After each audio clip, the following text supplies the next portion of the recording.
muntina lagaw an ki hol nom jing minumi pa gole pai tengle tu le chate ho pakai Yesus Kristus minin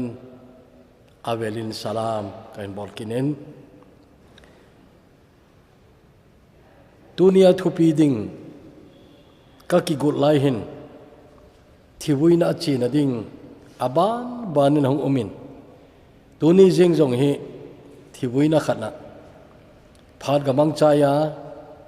che message hi recording kan bolkit wa hi in dunia thupi di wahile thi na in sung an pha ting le ti ai thi na in sung an pha ting le ta sancha de kinep na bible chang amasan in siminge thupun bung som ne lekhat chang thoma pat chang sagi gei in siming kating suin keiman lal to na akun chun osang ta thu ki sei ka jan vevin pathin chen na chu mihimla ahung hitai chule ama ho to cheng khom ding ama ho chu ama mi te hiding ai ve chule pathin ama ta mongin a umpi ding chule apathinu hiding a hi chule amit chenguwa amit hi chengseu athi ngim ding chule thina talo healing a hi chule hasit na le kana chule nat thu gim talo ding a hi thil ma sa ho chengse chu ki tol mang su ai tai ati chuin lal to na ato pa chun vevin keiman iya kai katha sim su ke ye ati chinama chun sunin aji chu hi cheng hi ta san le thu ta hi ati chin ka za hi cheng si chu ki chaya a hitai ke alpha le omega akipat na le akichai na ka hi adang cha chu hina tuina atui chu man bein penge azo chanin hi chengi alo ding a hi keima apathin hing ting ama ka chapa hi ding a hi pathina thu thing bon chawa ding in phathe ebu pitawen amen recording kain bol na umun hi akim vel ke hon ka control pha lo ai ji chun thilging hung jing ke ding a hin studio a thu kan sei masang se chu i che hoi thu thêm ding hongai ding dan ai in aje chu recording ka bol masa lai chun chom cha khat na cholun ka ti le ki pa ta ina cholun hi jong le che chu avela bol kit ji lo hin to ne chu agin dan gingin tin mi i ko man na tong umai je chun studio tu to ka bol hi ka chai wa theina dingin tauna jong nei na ki thu pi diu hi mai in tin thinan na in sung an pha teng le ti hi tunia i thu pi diu cho hi in amasan keima hin kho ka tu tamlo chakhat in sei ma sang ka ting kum nga ho ka hi lain kanau numei khat kum ni ho hi dinga hin kanu to ke ho thum bo chu in som ni ho bo na ven khana thom hau ta in ko mun kapa se paya umai ji chun kum khat le khat vei mel ki mu bo ka hi ben hita chu thom hau ta kam la yu chun he che kanau kum ni ho hong hi pan chun la khat hi kanun ahil asajin a si ho na khel lang angel vantil ho len nagam ti khari to lai ki sa lam no ke tapun chela chu kanun ahil kanau chu na sajin chu ka he nei ai je kanau chu nat gang thim ta hin ong na in ong thi ta in che phar chun keini nu cha thom hau wal chu kanun kapute kholam ling sipaya ei ki chau pi tan pute kho ka ga taw nei pute ngai lu na ki dang ta jong ka changu ve hiti chun ka sang khat a ta lo nu chun khat a hung pieng in che yong chu nomei a hi in ama sa kanau chu hi le amin chu phatin ning ki tia hin pute kho ki cheng chu kanau ding a ani na hung pieng chu pute min lovin kamlan leng ti kan sawin ama jong chu kaneu lai ma ma ije chun kumi jat chit ham ti kanu ka pa jong chu kana dong tapu in kumni ho chu hi tho ding ai school chu kai nai loi ama jong chu nat gen theita thu in Imphal civil hospital district hospital kiti to Khoiramban area kho hi in cha hospital ana umlai chun he che nau chu kanu le ka pan leng vai ta in ane anga uzong zo lewin ana zenubin aiwa na damdo zo tapun damdo zo lo ding chu hospital thi sangin ti in langa ain pokita ben kanau athi zingka chu khowa masang ahi in hiche chapang gen thei ta athi na ding nat na thua chu koi macha akom mo akap lo thei lo akap chi un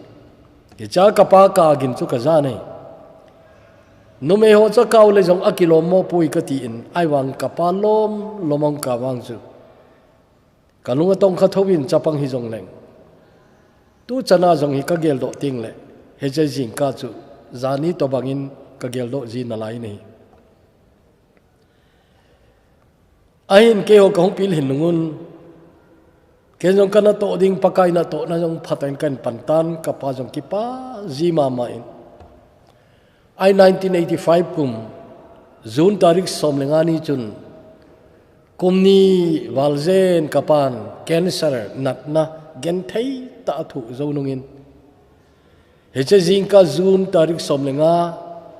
khowa ha nisa su nai lo chalai ta chun kapan ton sot gam chu ana zon ta nai heche zo kum nga zo hin sorry kum som zo hin April tarik nga sang khat zaku som ko lenga ni chun kanun kapa ana chi masa na wan khopi chu kanun jong ana zon ta nai kapa thi lai chun kanu na lai je chun kanung among na lai nahi kanu nei dal hawang chu achum hle jing tan athu je jong a sama ma jengin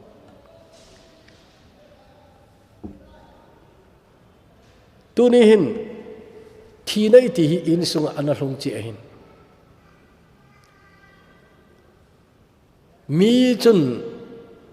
eya ju gel do ta lo ding hin en jong mi a ju gel do ta pu ve ai wa eya chi chu koi ma cha sumil yum pu bin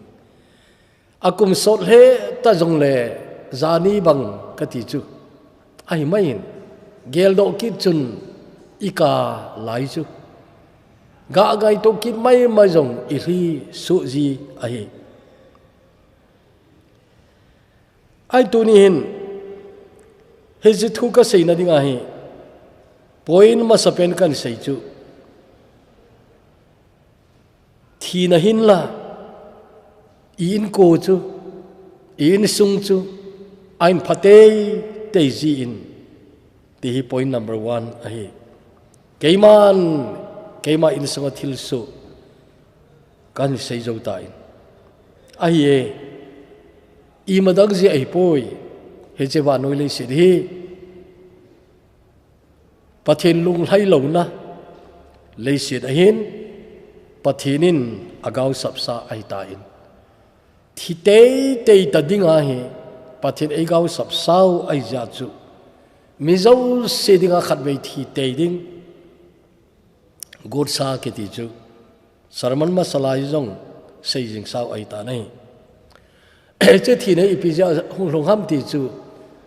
polin chom chakhanin rombunga changsom le ni chun ana sei jo tan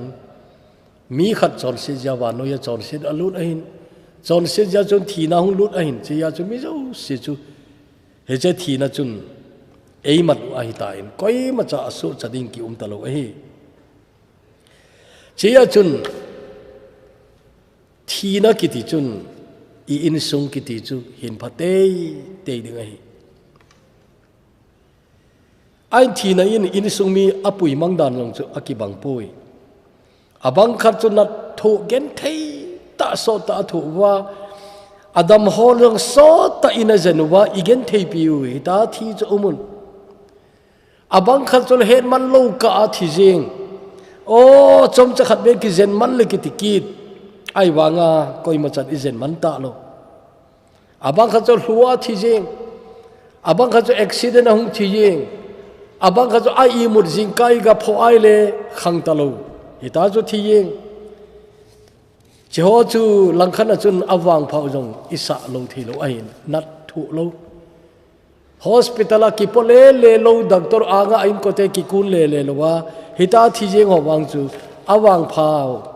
a hi ti lo thi ai po nei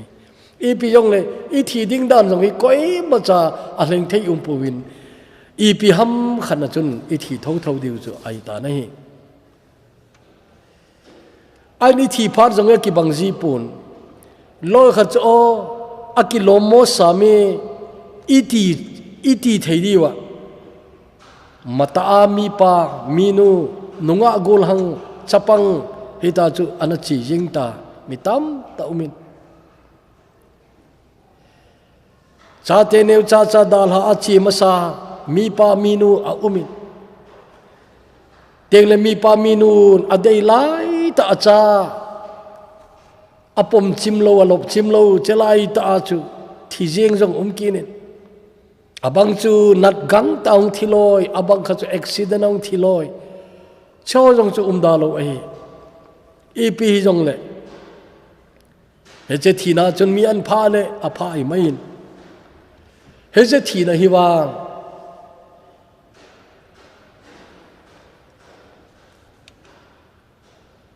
agilowe gati le hen la chechu pathin aum sa ai tai nu pakilung se ta zong a loi khenin chadei lai ta zong alamang si u cha ki ngai lu ta ni se umla zong khat ala jing ki teo bangi na even ai le lai na au mi nei ipoini na chun in kuwa hi in sunga cheng khomo si achi ma sading koi ma cha ki hello i we achi ma sading ki hello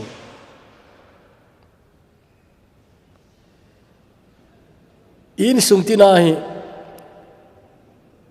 don son mun ana zon ma sading koi hi dem ti ki dong len koi ma chan i hello di oi je chu pathin khuna umain pathin bowin ahead ahi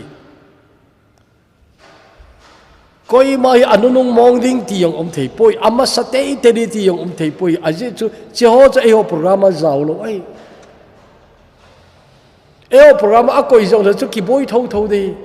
a che ma sa di hong ki zen do na che ma sa di amin ni pe win ti yong le i boi tho di na ai a che chu pathin e ho e dong lo we aman pha sa banga ala ma sa hi mai ai pi jong le khat vei ki khen te ding tiếng lệ gin chat sang a vai ma zo ki khen ki ding ti jong chu kyum ji che zo na hoi tan ngai to le hen in so khom di da noi ki he kina ki ho mo ki ho se ki vo ti o bang hi in kwa ding hitaloi aje chu chom chakhat bo khom di hi ne teng le achi ma sa di he loi chi ya chu ki ngai lu ta I chen khom diu ki ngai lu ta I chen khom diu hi nanau che ma sa ham na u na he pu nei ipate inu te iti wang hi achi ma sa te te dinga gen lo yong ki umai the ana inu ipa che ma sa di ki ti jole koi ma sa jo di ti ki he ki loi ai pi chu yong le heading chu tuni na kim na lai wi mai the ai wa chom kha jo le kim ta lo di nom ta I chen khom nau in sung hin ki khen na ka na hung rong ding ai chi ya chu su mi lo dinga dei umma ma jeng chu ni khat cha jong hi lung hai lo ta ni sa hlum sa lo di ilung han nau nisan alhum khum lo ding nu pa jong hi kingai dam lowa an kong zot lo ding kingai dam lowa zal khun zot lo ding aje chu lung hang pum pumani khadi man chai di di ke wang pamai ka sa ne ya chu nu pa hin kho bul ti la pat nu pa ki hil ding che chu ai ni khat cha jong ki lung nop mo ta ni khat be sa lo ding ti ai hita chu hin kho mang la chun akithi san tiang jong le nadam na la ya nakisi na di tam lo ding ai ai wanga kinajinga kingai dam lowa kithi san ki umtale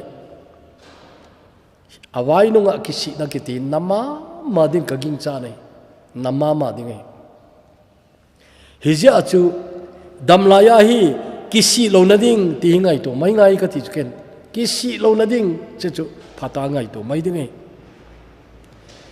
athum na chun in ko khat in sung khana I chen khomu hi khol jin ngen cha mal jin ngen cha in sung khana khom I bo we ti hi ngai to ngai hi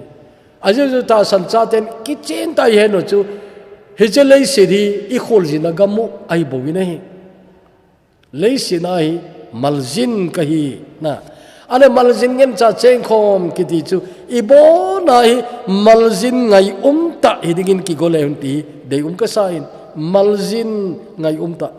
khen nung teng iki khen nung teng jong le su mila na lo ding nang ma min na gel do teng le na una na win na in sumi ten nang ma na gel do teng le o ama chu na lai le o ati the dinga na it ta hin kho mang le ti I de nei tolaya pathin tu sei tam ta in sung o chat ta asai jing ke yu kenon kana sei kha jing chu nowa in sung hin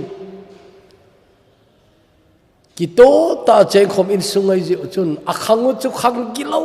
ta pathinin mihem ka sem ka kisi tai ati lewa mihem te sit lai jong le nowa te in sung chun pathin long lai na mu win ai ain sungoi pathina vet le anlung hi damai ti chu mu the ai lung lai ai hi chun mihem te khang chola su mang dinga go dai tan mihem atha sem ki ti chu a program che hel lo ding ai chia chu alui zau se khat be he to bang khang gi lo ta chu su mang di atina chun khang hong ki di azok ma dinga chun nowa ki di chu pathin an leng do in kung in nei kisa inti in pathin asolin nowa in pathina kona thupi amu chu achate ko ma asayai le achate khat chan ani lo hin te ka ti mai nai a bible che detail che umpoi ai ban apaun pa pathina kona athuza cheng se chu apawa kona ama hon ata sanjing wa ta cha apa to ki tho phat ta chu hung pang khomi diun gin chan umine he chun Genesis bung sagi chang khari Bible chang ki pa pi ta khat ahin pathinin nowa za nangle na in sumi te kong sunga lu tawin atilai chun khat cha ki hol mo lovin achapa thumte amonu mo thumte amani nu pa mige cho chu khat cha ki holmo umlovin kong sualu nading atini chun alur kim so keyu nahi tunin sarmonda kasai jing keyin nowa chon le kong in ne asai kum zakat le kum som ni lom lu na asai tuni ayo pi ka ve nai le kong in ne ke sa on 80 jong le gin chan aki umpo ne chemala achun tuni hin kangai to khat umji cho pathinin kong in nei ki ti chu ready made ei pe jong le apalu loading tam ta aki umin anu lom lu loading umkin alai achanu te yong lu loading umkin alai hita chu khat le ni in sumi ten anoi se pen teo ai wa hagawa hin nei ho jeho bo chu lu dham teo chu tu lai ngai to lo thelo ai nai hiye chun kholzin la i wai le hichele se chungai maljin ibin hiye chun maljin ngai thei pen dingin ki golai hunti i deyu nai nu pa jong hi ache ma sadi koi i wam ti ki helowa cheng khom i zana zal khun khana lagi khom la yu wa nei pi ha na in nei pwa ai imun nunga na changa na lung la gel ting jong le o hi che kai nei pi he che kai nei pu hi ana che ma sading bang hi tale amanung ke ding bang hi taleng ka kisi lo na ding in ti in he che mal jin hi na in sum khana chen khom sungai ki ngai lu ta khom ding ti hi ngai tu lo thai lo ngai tu te ding poi mo choi hi ali na in thina ki ti khat vei thi ding ai pathian cha tele ton so na hing ding i win thina in ei that zo lo ding ai wa che thina hi khat vei thi ding ai thu pon azawai simna ma sanglam chu simleu chen cha chun thina to thi khol ki ti chu meidila apai ta we ki ti thina ki ti chu meidil hong ki pai ding ai por som ka simlayun English poetry kasimnawa John Donne kitipa No Man is an Island kiti sunpa chu hil kilomin chepa hin poetry khajang anasutchu ka syllabus yo ana khain a poetry min choile death be not proud thina kile sahin timai te ei pawin na thina oh nang thina kile sahin tiai hije poetry sun pahin asai hoi ka sama ma chu athiding chu mihem I po ve athiding chu thina hi ahi hija laini to asut chu hin ta do inge English in siminge one short sleep past we wake eternally and death shall be no more death thou shall die anati nai ei pawa leding hitale chom chakhat I mut zo teng le ton sot ani ga hung khang ding hede chun thina ki de cho ta pontin thina nang zo chu thita ding na hi ati nai cha kon chula sem pan jong thina ma chu ana thita ding hi tila hi ana semi nai porin ipiana se first korin bung somlenga chang somnga lenga chu veleu chin o thina na zo na chu hoya umtam o thina nagu chu nami de na chu hoya umtam o death where is your victory o death where is your sting anati nai hije pakai thina hin galzona thina chunga galzona ananei ta ji chun tuni ta sam cha te ringa che bible changi polin thina na chona veleu chin ตาสันจาเตนทีนั่นจังกาลจนอิจันุเฮเจหันลาจอยกติโนมิเนนะหันลาอีปุยปาเตนวมปิงัลจังท่าเตียวหันลาสัจจีเวเนนั่งอินเฮเจทีนั่นนะท่าจงโลเดนไอวันปักไกนั่นนะทัดตาเนนะปักไกนั่นอันนั้นทัดตาอินตาสันจาเตนจนตูนโซนอิทีนั่นจะปักไกอินอันนั้นทัดตาอินอามาจานะหิงตาดิงเฮเจทีนั้นอีมาจะเอโลโจตะโลเดฮิจาจูนะฮันลาจูโอทีนานะโจนะจะหอยอุมัมโอทีนานะกูจูนะมิเดนะจะหอยอุมัมที่ฮีตาสันจาเตอีฮันลาดิวจูไอตาไนเฮเจจนขังขังอ่ะตาสันจาเตกาลโจนะจูเฮเจไบเบิลจางขนาดอันนั้นกิงอัมตายจะจีพิอาอีปักกายจีซุนเกยมาทอกีนั่นแหละหินนะจุกะฮีอธิตายนะเจ้าเจ้าไอ้นะอิทีนี่ขวาจง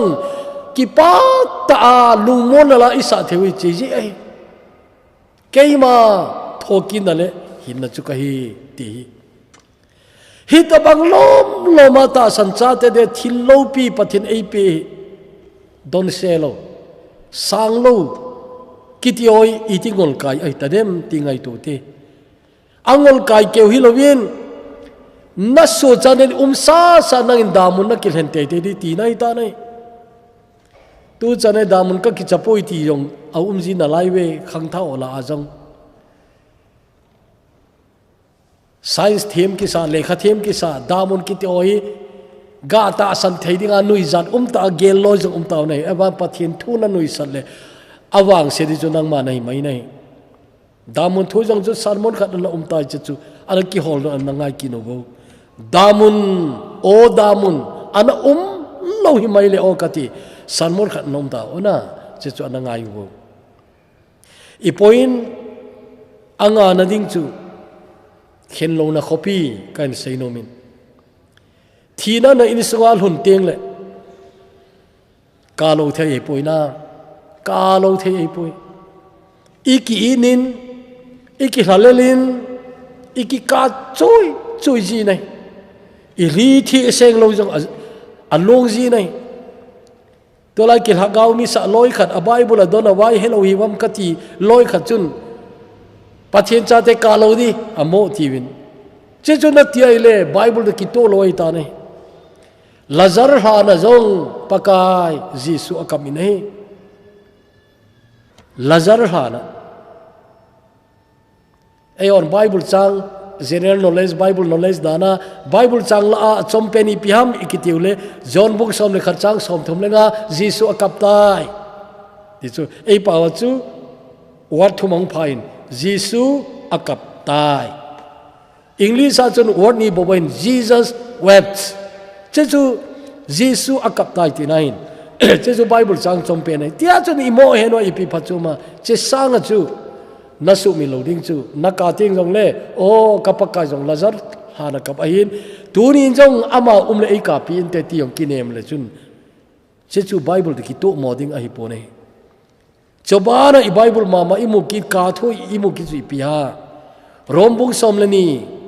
chang som le nga chun akap te ho chu ka pi win lang akipa te ki pa pi ti chu na akipa te ki pa pi bangun akap te kapi kiti chu chechu Bible kito New Testament teaching poimo mama chu ahi hi je chun hagawi to bang ha hi jong le chin kalo thelo na di au mi nei I kaw hi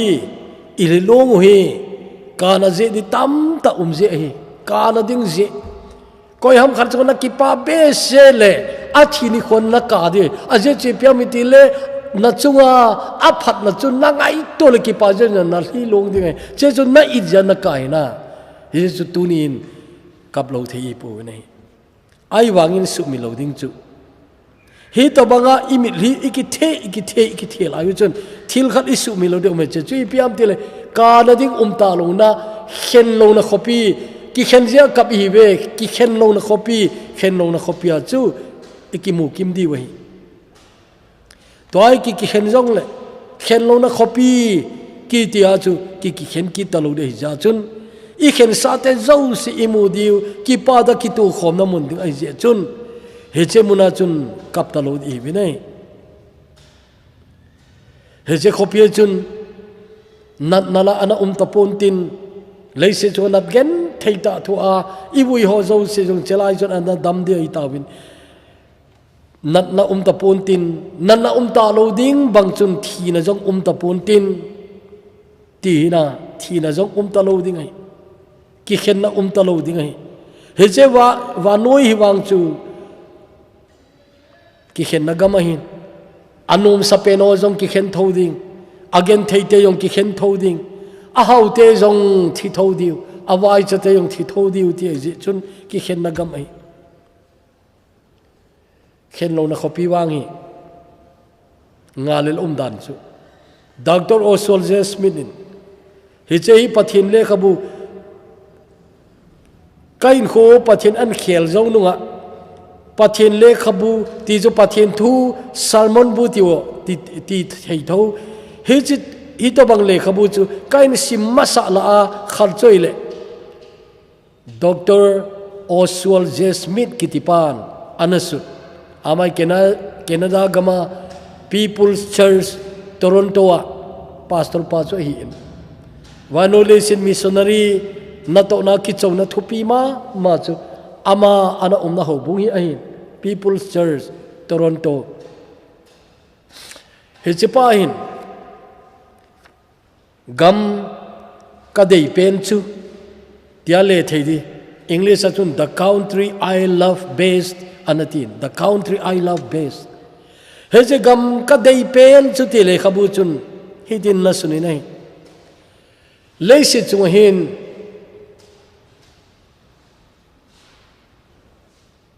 gam nom khopi thupi ki sei min thang tam ta umin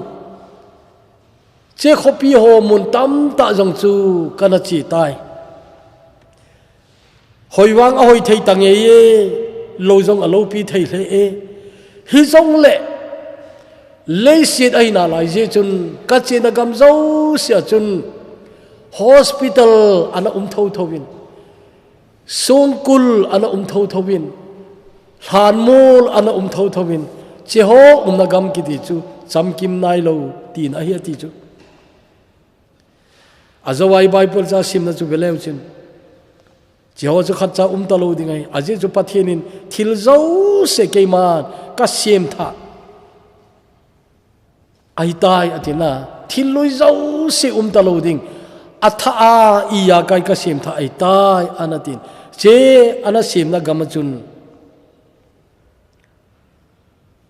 hospital la ta lo ding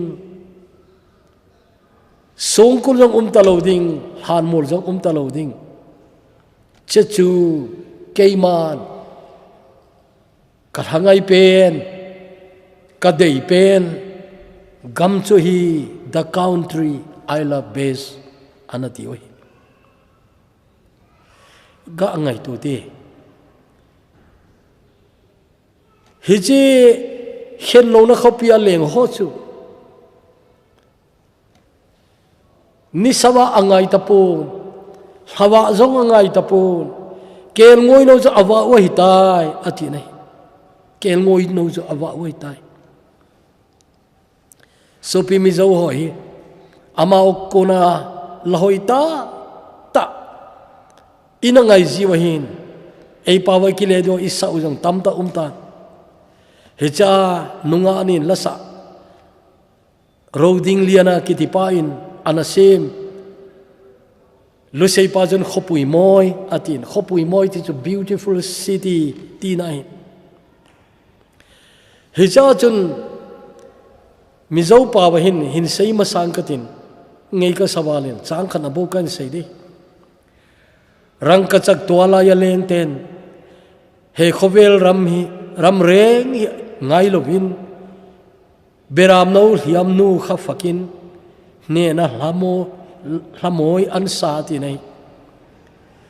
he che sanatol khopi ti na chuna sanatol lai he che khopia leng ho chun he che khopia ta ho chun he che wa noi he che wa noi mong angai ta pu ve kel ngoi no ki thak sa chu wa choin gal zonala hoi ta chu asawe kiti hi chu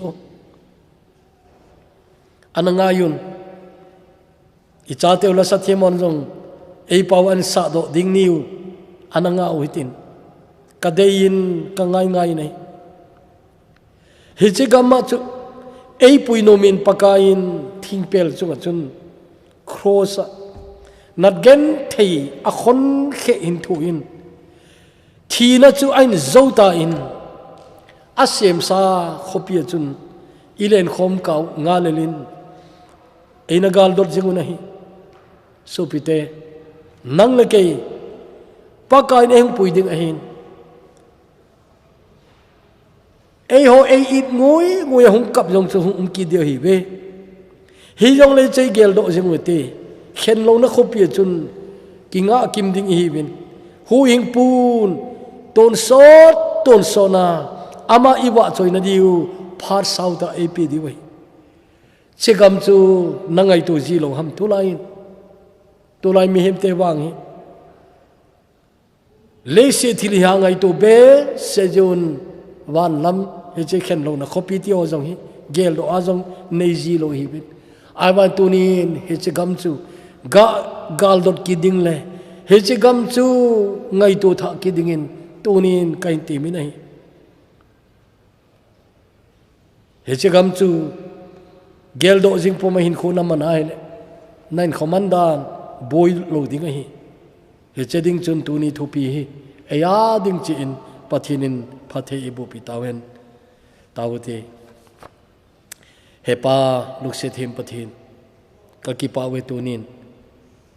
he che nasim sa gam lo pi kaluna diu gal dot pomin tunin che thui kan se nei thina wang hin kain sung chewi tai an pha mai to aban di koi ka hi diwam ti yong koi ma ka ki he pu bi to lai wang hi kilomota ta le si den kho hung be yeng mi tam ta umi nei na cha ina chang sa ho wang a thi te ngule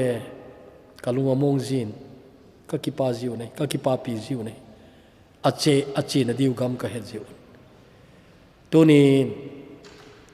ke ho jong che pai ding ka ta jiu chun aki go zo sa ka thina din pakai lungse tain tunin he chena thu ka ngai hi hlagawa nakom lam nei puinai na dingin nangin phathin bo dingin pakai ji suminin kaung tawa hi amen